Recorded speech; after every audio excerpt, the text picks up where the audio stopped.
Olá, no programa de hoje estaremos recebendo a visita dos senhores Deiner Serafim e Ricardo Criolé. São ambos coordenadores no grupo de apoio da instituição Cláudia Amâncio e também são dependentes químicos em recuperação. Estarão abordando o tema recuperação, a qualidade de vida em recuperação. Realmente é um tema muito pertinente, porque às vezes a gente fala tantas coisas sobre recuperação, mas não falamos da qualidade de vida. Pois é, se você tiver um dependente químico, fica muito atento no que nós estaremos falando hoje, principalmente com esses dois jovens que têm uma trajetória fantástica. Não saiam daí, mas antes da entrevista, vamos ouvir a palavra amiga do pastor Getúlio e voltamos já. Olá, querido assinante, Cláudio, equipe do programa Família, estamos juntos novamente. E eu quero fazer uma pergunta para você. Quando surgem as dificuldades da vida, para onde você corre? Quando eu era pequeno, eu corria para a barra da saia da minha mãe. Mas chegou uma certa fase em que eu não podia mais fazer isso. Aí eu corria para um amigo. E às vezes esse amigo me traía. Às vezes eu buscava o patrão, meu chefe, e o conselho que eu recebia não supria a minha necessidade. Às vezes eu buscava nos livros uma resposta para as questões que estavam afligindo a minha alma e eu não achava. Eu tentei em teatro, eu tentei em tecnologia, eu tentei em vários caminhos diferentes suprir determinados vazios que surgiam a cada esquina da vida. E eu confesso para você que todas as vezes que eu busquei essas alternativas, eu fiquei de mãos vazias. Há um texto do Salmo de número 91, versos 1 e 2, que eu amo demais. E que depois que eu descobri, eu passei a experimentar e viver essa verdade. O salmista diz assim: aquele que habita no abrigo do Altíssimo e descansa à sombra do Todo-Poderoso, pode dizer ao Senhor: Tu és o meu refúgio e a minha fortaleza, o meu Deus em quem confio. Talvez você diga: mas como é que eu vou confiar e vou ter como fortaleza e segurança alguém que eu não vejo, alguém que não fala comigo ao som dos meus ouvidos, alguém a quem eu não possa tocar? Eu não preciso disso quando uma palavrinha de 2 letras é plena na minha vida e no meu coração, e eu falo de fé. Quando eu creio, quando eu acredito e confio o suficiente para depositar nas mãos desse Deus a minha vida, eu me sinto seguro, eu me sinto amparado, eu me sinto orientado, eu me sinto abençoado. O esconderijo ou o abrigo do Altíssimo, depende da versão que a gente pode usar da Bíblia, esse abrigo é a oração, é aquela hora em que a gente instintivamente clama: ah, meu Deus, me ajuda, ah, meu Deus, me socorre, ah, meu Deus, me mostra o que fazer. E aí a gente pedindo essa ajuda, a gente encontra e experimenta o descanso. O descansar é estar totalmente confiando nas mãos daquele que pode suprir, pode ajudar, pode resolver o problema. É aquele que se oferece como a única garantia e é a única garantia do meu sossego, da minha paz. Eu desejo que você tenha paz para colocar a sua cabeça no travesseiro todas as noites e dormir. Eu desejo que você tenha alegria todas as manhãs a levantar. Eu desejo, e Deus deseja, que você viva uma vida feliz e próspera. Eu desejo que você encontre sempre abrigo e proteção. Mas eu quero te dizer uma coisa: ciência passa, cultura passa, juventude passa, os amigos passam, tudo na vida passa, mas a Bíblia diz que Deus, em seu amor por nós, nunca passa. Confie nele, procure por ele. Sempre que necessitar, procure por ele e eu tenho certeza que você vai encontrar. Que Deus te abençoe. Pois, você assinante, se você tiver hoje alguma dúvida, precisar de alguma orientação, então entre em contato conosco através do nosso e-mail, programaabc@net.com.br ou pelo nosso hotline, pelo nosso WhatsApp, 11 9 73 18 84 36. todas as coisas que vocês buscam, tanto informações, orientações, é muito importante para nós o seu parecer. Então, continuem contatando com a gente, porque quem vai te atender é uma especialista em dependência química que tem muito conhecimento na área e vai poder suavizar a sua ansiedade, às vezes até a sua depressão, não só sugerindo os melhores caminhos, mas e agora nós vamos tirar mais dúvidas aqui com os nossos jovens, que são coordenadores, são pessoas que também nesse processo, uma vez que a recuperação é para sempre, mas vocês vão entender mais agora, ouvindo a palavra dos nossos dois companheiros. Muito obrigado pela presença.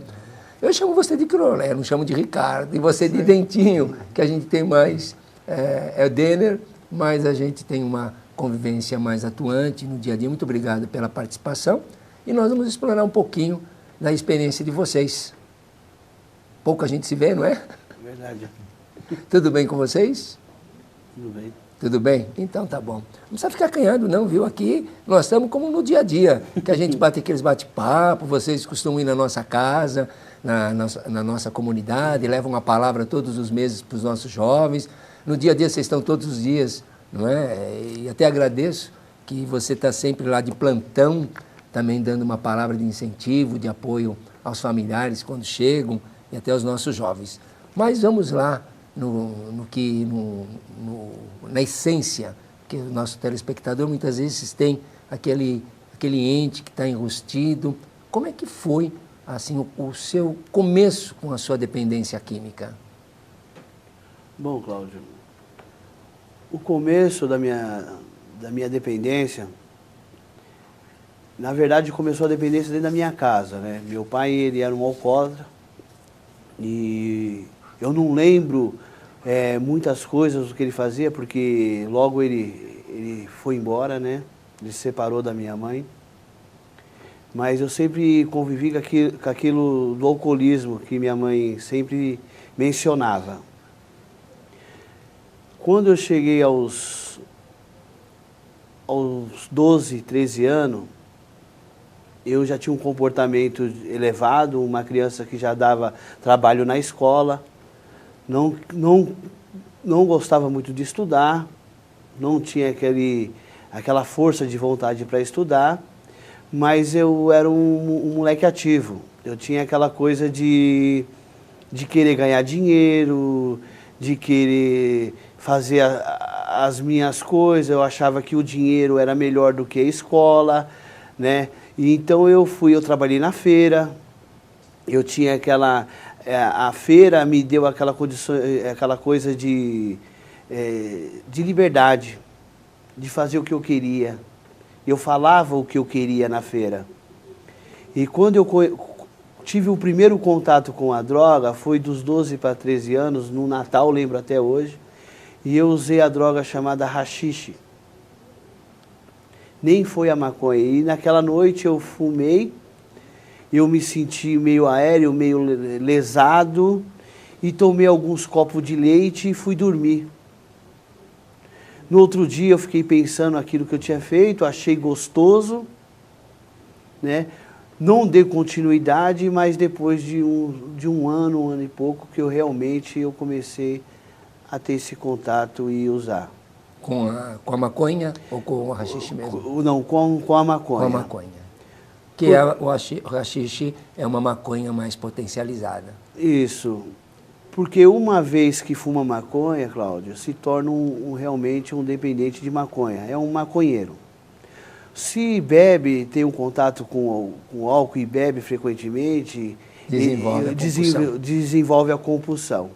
Então, ninguém pula de uma droga para outra sem ter uma compulsão por ela mesma, até chegar a derivados em outras drogas.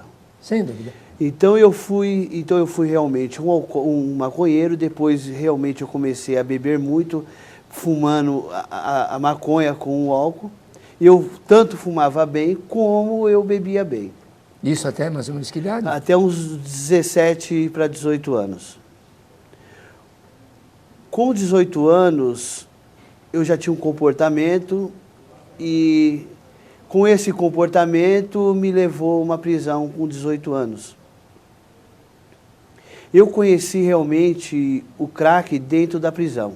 Aos 18 anos? Aos 18 anos. E seu comportamento, que comportamento era? De querer dinheiro fácil, de querer um tênis melhor, de querer... Mas tudo isso associava à droga. Quando eu conheci o crack, eu conheci dentro da prisão. A primeira impressão quando eu vi os detentos usando, eu fiquei com medo.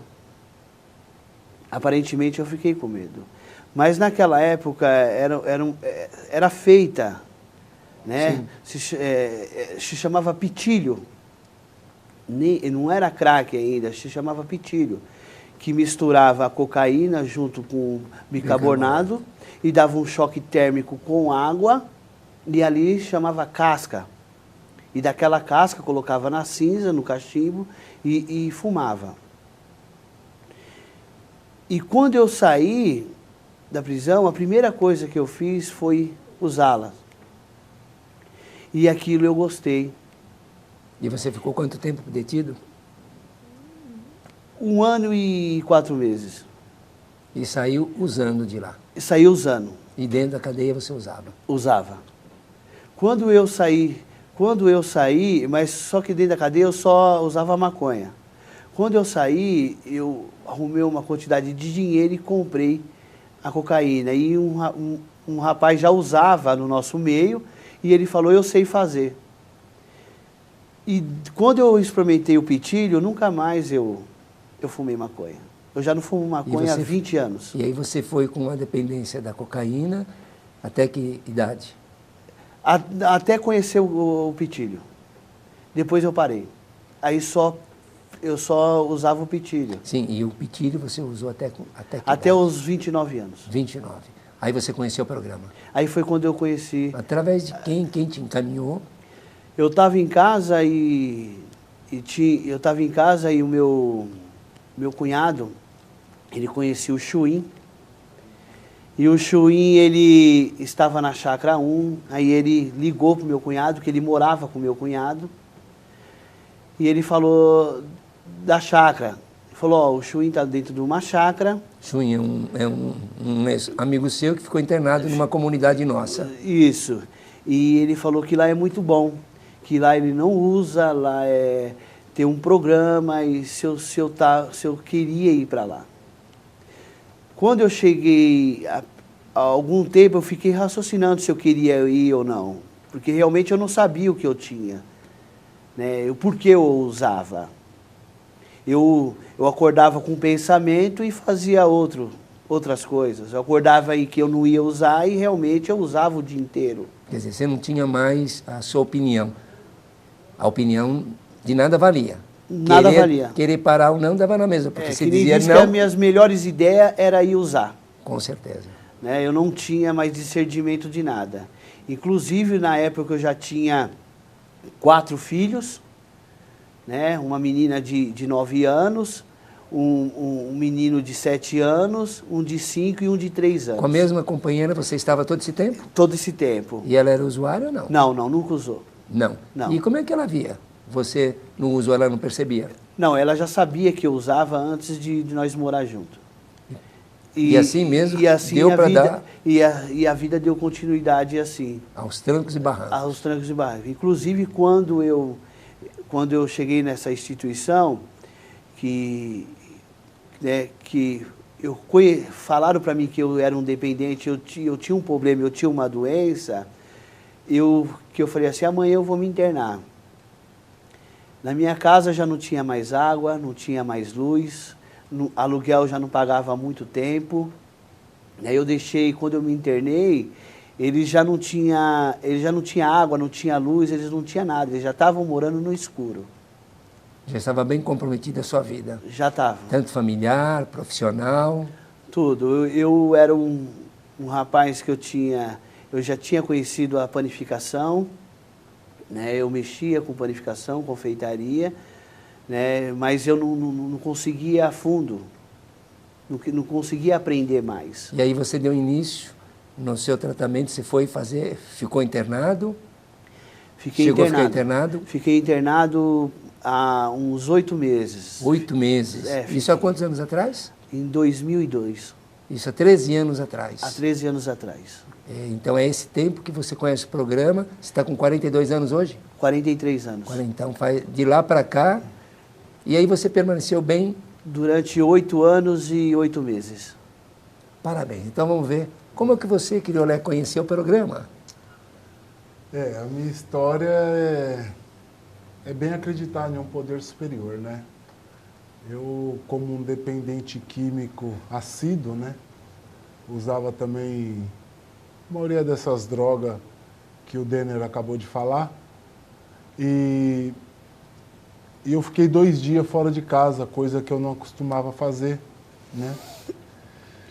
E eu cheguei em casa, o meu ex-sogro catou minha bolsa e colocou na porta da casa dele, que eu morava com ele no momento, e falou: a partir de hoje você não mora mais aqui.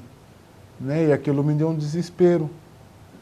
E eu peguei essa bolsa e saí para fora, né?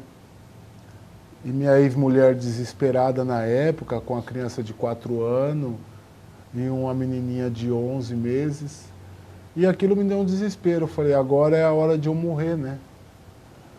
Vou me matar usando droga, aonde todo mundo da minha família falava, ele vai acabar sendo morto. E isso daí foi no dia 18 de junho de 2001. E quando foi no dia 19 de junho, eu estava perambulando na rua. E eu perguntei para Deus o que Ele queria comigo, né? E esse despertar eu tenho ele como o princípio da minha recuperação até hoje. Quando eu perguntei para Deus para onde Ele queria que eu fosse, o que Ele queria comigo, Ele falou para mim ir para a casa do Senhor, para o Cláudio Amâncio.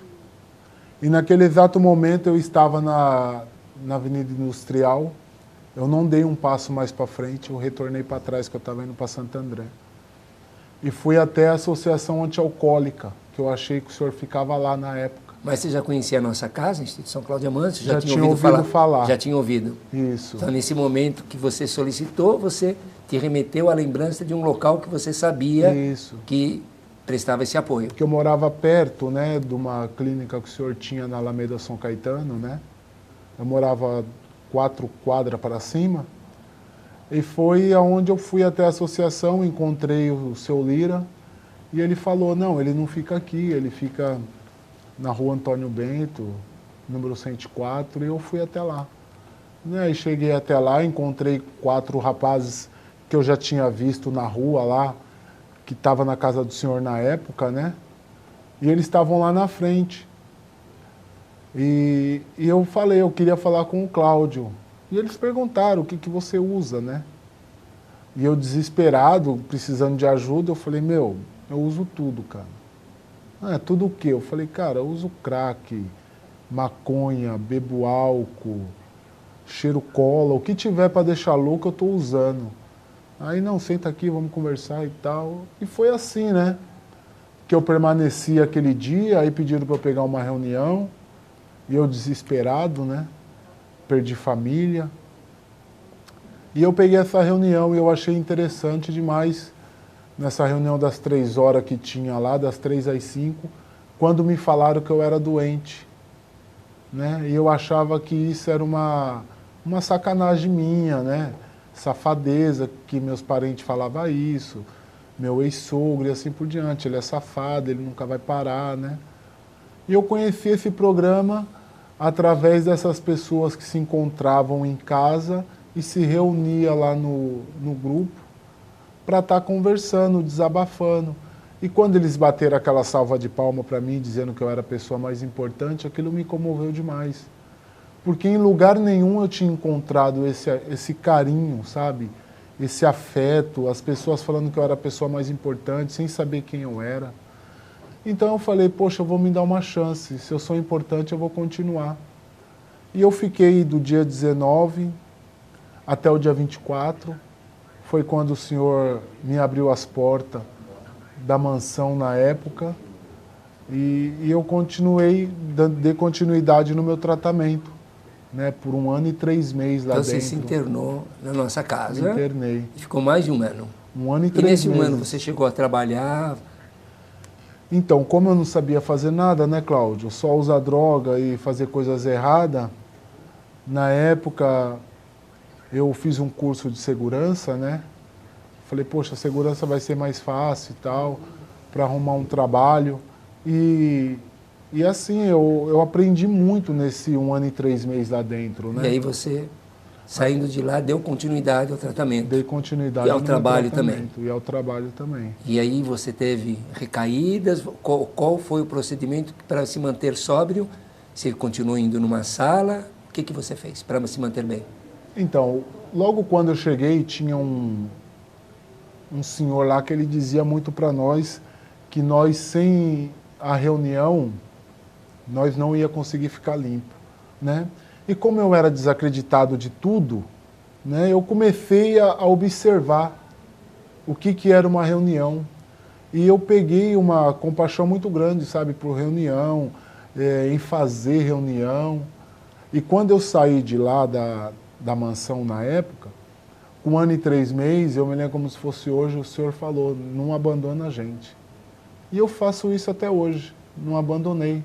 Continuo indo nas Continuo salas indo até na hoje. sala até hoje. Parabéns.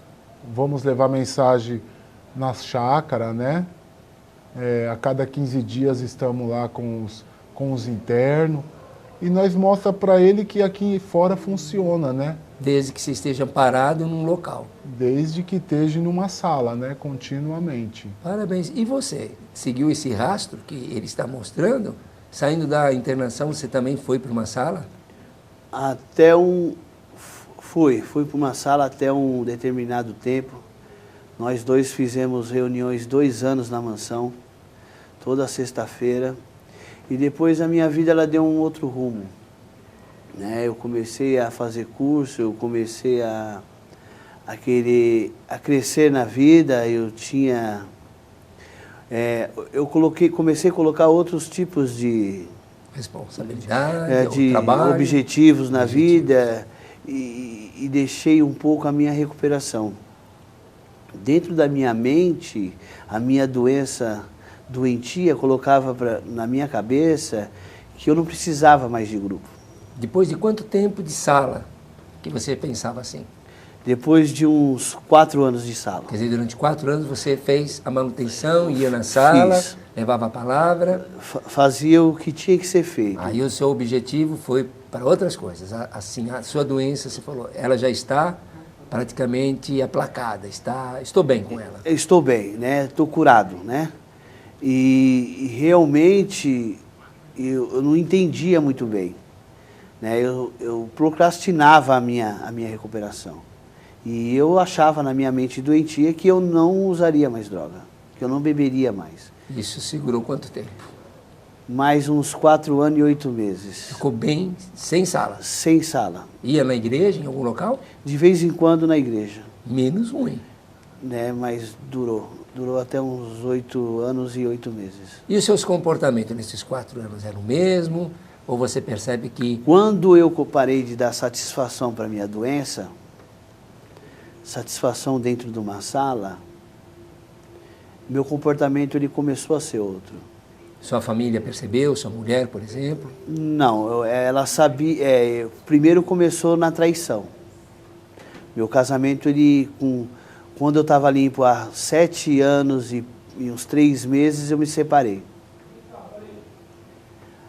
Eu tinha um bom emprego e eu conheci uma outra pessoa e a mentira, a mentira, eu comecei a enganar, eu comecei a manipular. Eu só não usava droga, mas o meu comportamento era de um adicto. O comportamento de uma ativa, de um adicto nativa. Eu não tinha mais discernimento, eu só queria achar que eu conseguiria viver daquela maneira. Ou seja, voltou a ter os mesmos costumes de quando usava. Não Isso. estava muito diferente, só tinha parado. É aquilo que nós chamamos de adicto seco. Isso. E um determinado tempo eu comecei a perder tudo que eu tinha construído. Eu tinha uma padaria que eu montei. eu tinha carro, eu tinha estabilidade, e fui perdendo aos poucos. De repente, quando eu me vi, eu já não tinha mais nada disso. E um certo dia eu tinha discutido, brigado com a minha segunda esposa, e eu fui até a padaria. E chegando na padaria, eu já não fumava cigarro há uns 8 anos, e eu pedi um cigarro solto.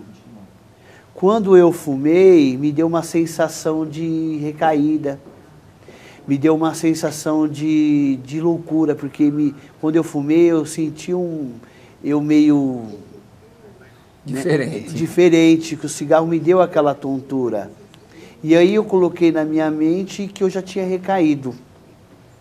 Aí eu pedi uma cerveja sem álcool, de latinha, e bebi. Quando eu me dei por mim, eu falei que eu já tinha recaído emocionalmente, eu já tinha caído fisicamente. Eu peguei e falei assim, não, eu vou uma coisa mais forte. Foi muito rápido. Eu pedi um maço de cigarro, eu pedi uma cerveja e um conhaque, eu bebi e direto eu fui procurar droga. Muito bem. Era mais ou menos isso que eu queria saber, porque assim, a gente já vai dar continuidade, para você dar continuidade em cima, porque ele já está mostrando o processo de uma recaída. Como nós já estamos assim, quase na horinha do nosso intervalo, e falar sobre recaída e os sinais de uma recaída é muito importante, esses sinalizadores no processo, então nós vamos chamar pelo nosso break e a gente volta e você vai dar continuidade dos sinalizadores de uma recaída. Fiquem aí, a gente volta já.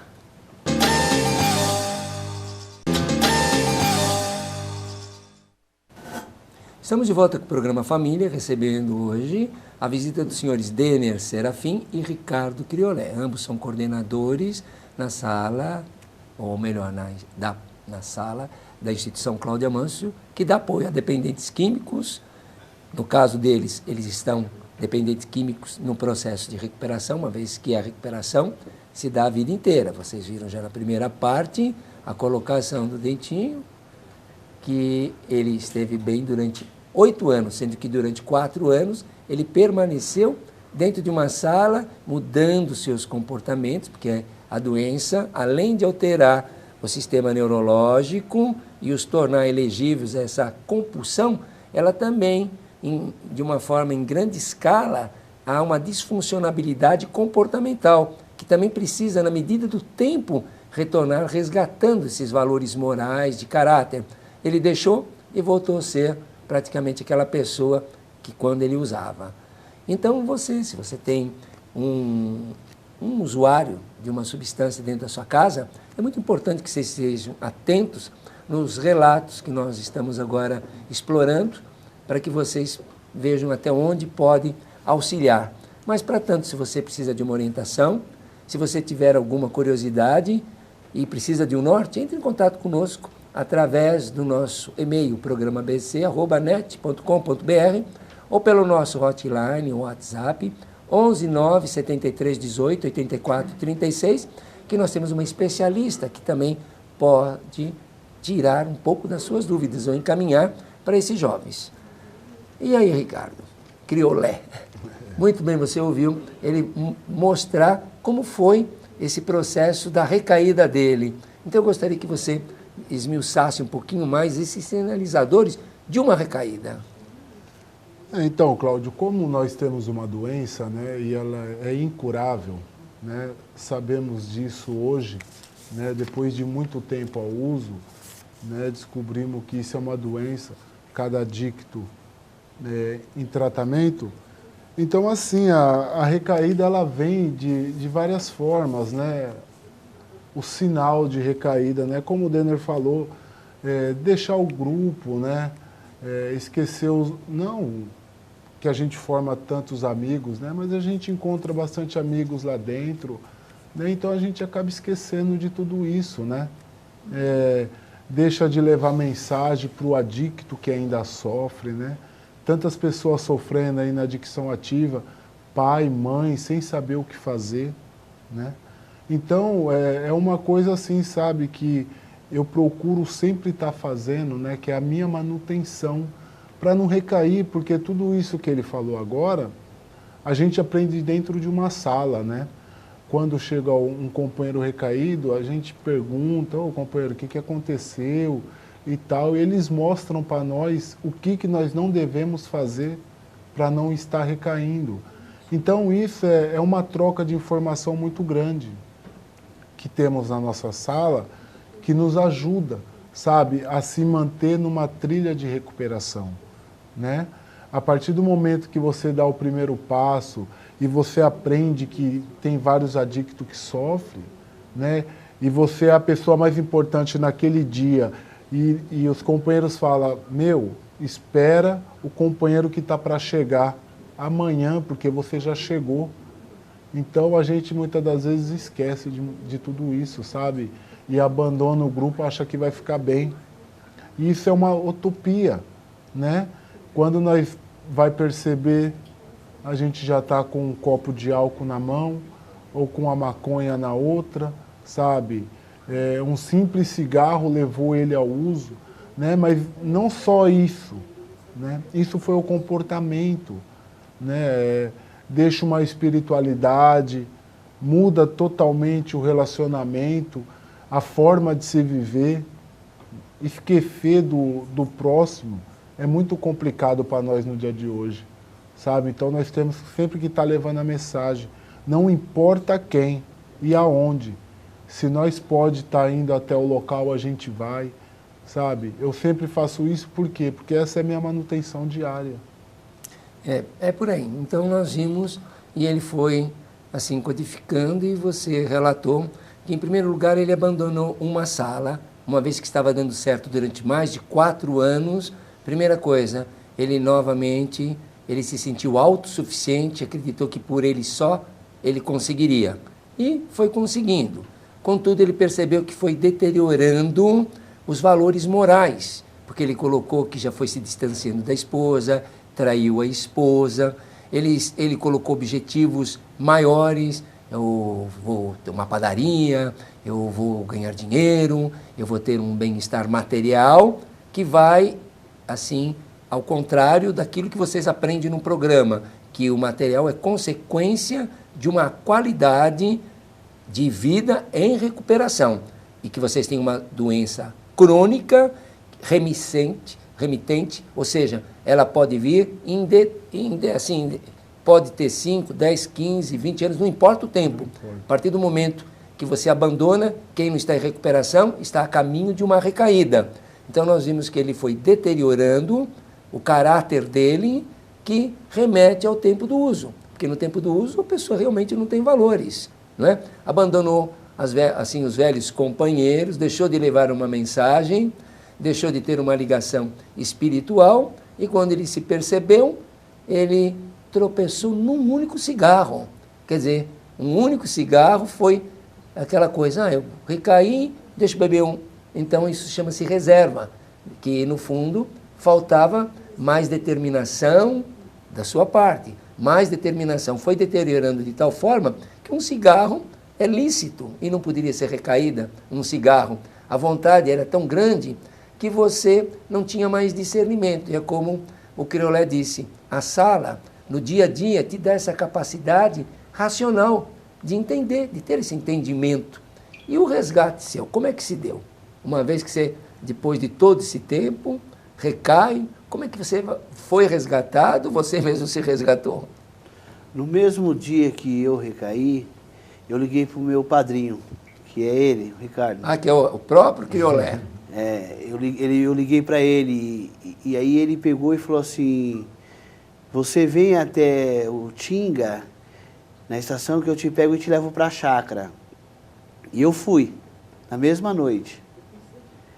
E eu fui para a chácara, chegando na chácara, ele me deixou lá. Quando deu volta, isso já era umas 8, 9 horas da manhã, quando deu umas 3 horas da tarde, eu fui embora.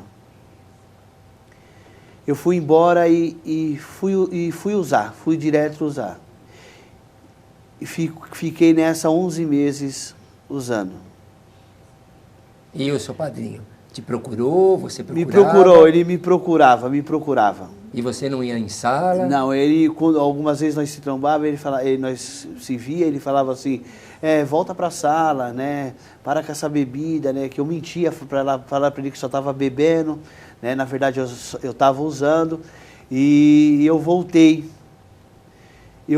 Pedi ajuda para o senhor me ajudou e eu voltei para a chácara, fiquei 30 dias na chácara e comecei a dar continuidade no meu tratamento.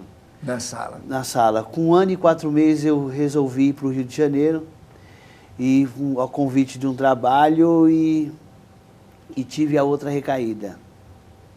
Fiquei 20 dias recaído, voltei para São Paulo. Em 20 dias eu gastei quase R$7.000 e ele foi atrás de mim de novo. E volta para a sala. Eu falei, amanhã eu volto para a sala. Comecei a ver quando eu voltei para a sala, eu comecei a ver aonde eu estava errando. Porque a recaída, eu só sabia que a recaída era o uso. Era só usar que estava recaído. E eu comecei a me ver na onde eu comecei as minhas recaídas. Eu queria conhecer realmente o que fazia eu recair. Porque eu não sabia realmente o tamanho do meu adversário. Então eu procurei a fazer o certo, que era procurar os 12 passos, a entender o que era 12 passos, a compreender o que era uma doença. Eu comecei lá atrás a ver os meus comportamentos para me fazer um alicerce mais forte para que eu não possa recair mais. Então eu comecei a ir lá atrás, a ver quem é o Denner. Por que eu recaía? Porque na verdade eu nunca quis usar droga mais. Mas eu usava. Então eu comecei a mudar meu comportamento. Tudo aquilo que eu recaí a primeira vez, hoje eu não faço mais. Tudo aquilo que eu fazia de bom, eu comecei a fazer melhor. E comecei a conhecer o tamanho do meu adversário. Se eu fiquei 4 anos dentro de uma sala, hoje eu compreendi que eu tenho que ficar a vida inteira. E você percebeu quem era seu inimigo? Eu mesmo. Você mesmo, com certeza. Isso por quê? Por causa do meu comportamento que me levava à obsessão pela droga. O orgulho também, não é? É, também. O orgulho é que quando eu voltei, para você voltar para a sala com tanto tempo limpo, é um orgulho, mas se torna vergonha, né, por ter abandonado, né, mas eu queria ficar limpo. Era um querer. Então hoje a minha recuperação ela é bem melhor. Né? Você leva a sério o que você ouve? Eu levo a sério o que eu ouço, o que eu falo, porque muitas vezes não é só falar, é o falar e fazer. Fazer, porque vocês estão sendo observados. A cadeira é uma coisa que a gente fala e pratica. E quando a gente é espelho, se torna melhor. E somos mais vulneráveis por isso. Sem dúvida. Por ser espelho. Né? Que nem o Ricardo falou, hoje nós voltamos a ser o que nós era há muitos anos atrás. Né? Que nós se conhecemos dentro de uma clínica, né? Temos uma amizade muito grande, hoje levamos a sério, hoje aprendemos a saber o que é uma literatura, o que é uma matemática, e começamos a levar a mensagem. E o que é matemática? Criolé, uma vez que ele falou sobre temática. Então, temática, Cláudia, a gente aborda alguns temas, né? É sobre recuperação, né? Igual na última quinta-feira eu falei sobre oração da serenidade. É uma oração que todos os dias, quando nós começa uma reunião, nós faz ela, né? Então é a oração da serenidade. Nós marca aquele tema, né? Ele marca outro, igual ele fez só por hoje, né? Um dia de cada vez. Aí a gente arruma, abrange esse tema, estica ele um pouco mais e coloca para as pessoas o significado, né? Como viver só por hoje, o que significa a oração da serenidade, aonde a qual ela fala sobre aceitação, que é uma das coisas mais difíceis para nós adictos, para o adicto, né? E o que é muito importante, porque vocês abrem uma reunião. Certo. Por isso que a sala é importante, essa ressignificação de um novo entendimento. Quando vocês abrem dizendo, eu sou um adicto. Isso já é uma aceitação. Certo. De uma forma, porque se dissesse isso, e se você for fazer essa colocação para alguém que está chegando e falar, eu sou um adicto, não, eu não sou um alcoólico, eu não sou um usuário.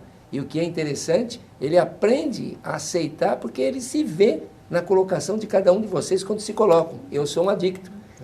Ele fica no espelho e ele senta e ele fala, eu sou um alcoólico, eu sou um adicto. Então, a aceitação na oração já sai de, né, a primeira palavra. Então, exatamente, né? Então, esses temas que nós faz, as temáticas, é muito interessante. As pessoas, ela acaba entrando dentro do tema, né? Se identificando, igual o senhor acabou de falar, com a gente, porque chega na segunda quinta do mês, onde a gente tem a oportunidade de estar fazendo, lá no Teatro da Associação Antialcoólica, nós estuda bastante, sabe? Para estar levando a mensagem. Então vem pessoas de primeira vez, né? E eles ficam totalmente assim, ilustrados de ver da forma que a gente fala, né? Muitas das vezes o que aconteceu comigo, de eu sentar na sala e no começo da minha recuperação e as pessoas começarem a falar, eu falar, poxa, mas minha mulher está vindo aqui falar de mim, né? Porque a gente tem essa identificação muito grande. O adicto só muda nome e local onde mora. Os comportamentos são iguais. São todos iguais, né? Então esse tema faz que a gente mostre para as pessoas que o tratamento tem funcionado para nós e funcionará para eles também. Sem dúvida. Bentinho, vocês fazem abordagem a outros dependentes químicos? Fazemos, inclusive, essa semana nós eu e o Ricardo, nós estávamos dentro do consultório e uma mãe chegou desesperada que nós fizemos uma abordagem com o filho dela, que ele não tinha dormido à noite, e nós fomos. Assim, convidando nós temos essa boa vontade, né? Nós tentamos trazer ele para que ele conheça uma sala. Vamos levar uma palavra. Uma palavra, para que ele conheça realmente com quem ele está lidando. E como vocês foram recebidos por esse jovem? Ele era de menor, maior? Ele era de maior, 23 anos. Ele nos recebeu muito bem, né? Porque um dependente químico, ele só tem rebeldia com a própria família. Com a própria família. Dentro da rua, dentro da sociedade, ele se torna uma pessoa mais sociável, mais vulnerável, ele se torna uma pessoa mais quieta, então ele é um respeitador. Porque ele precisa disso para viver na sociedade, né? E ele manipula, né? Ele consegue manipular qualquer um, então dentro de casa ele não precisa manipular ninguém. E aí vocês foram bem recebidos, conversaram, fizeram um convite para ele participar de uma sala? Isso. Fizemos. Conversamos, na realidade nós acordamos ele, né? Era quase 4 horas da tarde, quando nós chegamos lá ele estava dormindo, né? Aí eu e o Denner entramos, com a mãe dele abriu a porta, chegamos lá ele estava dormindo e a gente acordamos ele.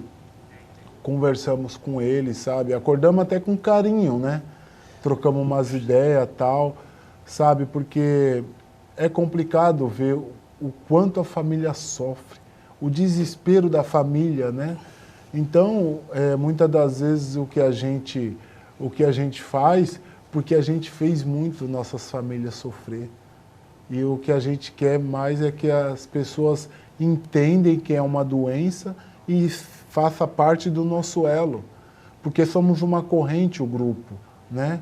A partir do momento que você monta mais um elo da corrente, ela fica forte. E a gente vai levar mensagem para essas pessoas dessa Vocês forma. levaram a mensagem para o filho.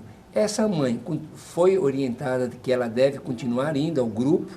Ela vai no Amor Ela está Exigente, indo. vai. E o filho chegou aí? Não chegou E aí. qual é a sugestão que eu posso dar ou que vocês mesmos podem repensar? Olha, Cláudio, a partir do momento que a mãe ou um pai conheça o amor exigente, né, eles têm que ir cortando algo, né, para afunilar o adicto e mostrar para ele que ele está perdendo, né, dentro da sua casa. Eu estou com um problema desse com um casal, né, e a mulher desse rapaz, ela me manda mensagem todos os dias no WhatsApp e está complicado e ele não está querendo parar, sabe? E o que a gente fala vai cortando o que ele gosta. Desde que a família também esteja num programa. Esteja num programa firme. Porque assim, o início de tudo é a família. Se a família não Exatamente. aderir a um programa, e não precisa esperar o filho, o marido, Não. o pai, tem que ir para um programa. Tem que ir ouvir, para um programa. porque muda muito. Muda. Né? Porque essa capacidade de repensar, se reorganizar ou redirecionar a sua vida está naquilo que você está ouvindo todos os dias.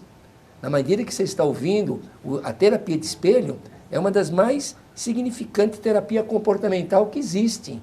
É a sala onde você vai mudar os seus hábitos. É ouvindo aquele que está bem. E se vocês não estiverem, se a família não estiver ouvindo, ela aprende demais. Ela aprende a conviver em todos os segmentos. Quer seja na família, quer seja com as outras pessoas, no interrelacionamento e com ela própria. Então a sala é fundamental, tanto para a família. Então, quando eu disse nesse sentido, é importante que vocês amanhã ou depois perguntem para ela, e o filho, está mudando? Caso não, fazer novamente uma visitinha. Exatamente. Isso. E a sala? É importante essa continuidade? A sala é o mentor da recuperação. É tudo de bom. A sala é onde muitas vezes você acha que só você tem aquele problema, que o seu problema é maior. E quando você chega dentro de uma sala, você ouve um companheiro falando, o que ele já passou, e você vê que o seu problema é pequeno. Sem dúvida. E me diz uma coisa, e a qualidade de vida hoje sua, como é que é? A minha qualidade de vida, ela é diária. Eu vivo intensamente o meu dia. Aprendeu? Aprendi. Eu aprendi que a qualidade de vida sem um Deus não dá. Né? Esse Deus amoroso que todo dia cuida de mim. Hoje os meus relacionamentos, eles são verdadeiros, tanto na amizade como relacionamento amorosa. Eles são assertivos, eles são... eu tenho discernimento daquilo que eu quero, eu não preciso mentir para ter um relacionamento, eu não preciso trair para ter um relacionamento, tanto na minha amizade como mesmo dentro de uma sala. Aquilo que eu coloco para fora, eu tento ser o maior verdadeiro, é aquilo que eu estou sentindo. E muitas das vezes a gente chega na sala, quando a gente quer desabafar com alguma coisa que aconteceu naquele dia, não é o que aconteceu ontem, é o que aconteceu naquele dia. Não é o que vai acontecer amanhã, é o que aconteceu naquele dia. E aquilo eu coloco para fora, eu me renovo. Né? Que o senhor falou da sala, a sala nós nunca entramos do mesmo jeito. Nunca saímos do mesmo jeito. Nunca sai do mesmo jeito. Pode entrar ruim, mas sai muito bem. Sai melhor. Né? Então hoje a minha qualidade de vida, hoje eu busco, eu aprendi dentro de recuperação que há tempo para tudo. Eu posso ganhar dinheiro, eu posso trabalhar, eu posso ficar limpo, eu posso ser honesto, eu posso ter aceitação, eu posso servir, eu posso ser servido, eu posso muitas coisas, inúmeras coisas, dentro de um dia só e me sentir bem. Parabéns. E a sua qualidade de vida, Criolé? A minha mudou muito, né? Depois que eu conheci esse programa de 12 Passos, 12 Tradições, e eu comecei a praticar, né? Tudo aquilo que eu não fazia, né? De jovem, de menino, não aceitava nada, né? E esse programa me fez eu admitir e reconhecer quem sou eu, né? Então, nossa, minha vida hoje é uma maravilha, sabe? Não é um mar de flores todos os dias, é por isso que a sala está lá, né? Quando eu não estou legal, é ali que eu vou, que nem o Denner falou, é ali que eu tenho coragem de falar para os meus iguais o que estão acontecendo e eles me mostrar o caminho certo. Ninguém vai mandar eu usar droga e nem beber, vão me dar um direcionamento exato para mim se manter bem. Então hoje a minha qualidade de vida é sensacional, sabe? Com os filhos. Mudou totalmente. Mudou totalmente, com a família, sabe? Eu tenho um filho de 18 e uma menina de 15 anos, tem mais outros 3, mas a gente conversa demais, sabe? Hoje eu tenho um diálogo com as crianças, né? Que já não são mais crianças. Sabe? Inclusive esses dias eu até falei para um amigo meu, falei, poxa, eu vou lá buscar as crianças, né, para almoçar na casa da minha tia, porque hoje eles têm essa vontade que eu vá até lá almoçar com eles, sabe? E quando eu cheguei lá, onde que a minha tia mora, o meu amigo falou exatamente, poxa, suas crianças estão desse tamanho, né? Para nós, filhos, sempre será criança, né, Cláudio? Pai e mãe que está vendo e está vendo a dificuldade do seu filho usando droga e está de mão atada, é bom que conheça, sim, um programa de amor exigente, sabe? Uma sala que acolha a família para estar ajudando, né? Porque minha vida mudou da água para o vinho totalmente. Você fez uma finalização da qual eu gostaria, então, que você desse, eu vou dar um minuto para você, passar ao nosso telespectador sua mensagem. E eu agradeço, Criolé, foi muito bom o seu desfecho. Obrigado. A minha mensagem é que todos que procurem uma sala de autoajuda e que vão de mente aberta, que procurem entender realmente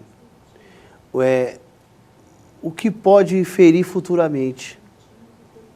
Que evite o primeiro gole, que evite o cigarro, que evite lugares onde possa trazer benefícios que não vão ser bons para a vida dele. Né? Mas dizem, tem uma frase que diz assim, quem tem mente aberta, ela só carrega coisas boas. Quem tem mente fechada, dá notas. Não consegue absorver nada. E a vida é de absorver alguma coisa. Assim como Deus está dando certo na minha vida, na vida de muitos adictos, na vida do Ricardo, na vida do grupo onde nós frequenta, tem muita gente, espelhos bons, tem muitos espelhos lá dentro que são bons, que dá para viver uma nova maneira de se viver.